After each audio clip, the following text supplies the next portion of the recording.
Антипаркувальний елемент колокол поєднує відмінну якість та стильний дизайн. Він зроблений з високомісного бетону та дуже функціональний, адже обмежує доступ автотранспорту на необхідні ділянки, а також відмежовує пішохідну зону від проїжджої. Встановлюючи болард, можна запобігти неправильному паркуванню. Зверніть увагу на цікаву форму антипаркувального елементу. Колокол виглядає незвично та оригінально.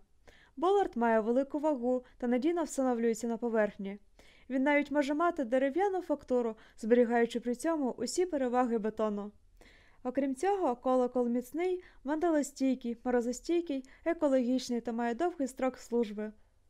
Антипаркувальний елемент колокол – компанія «Золотой мандарин».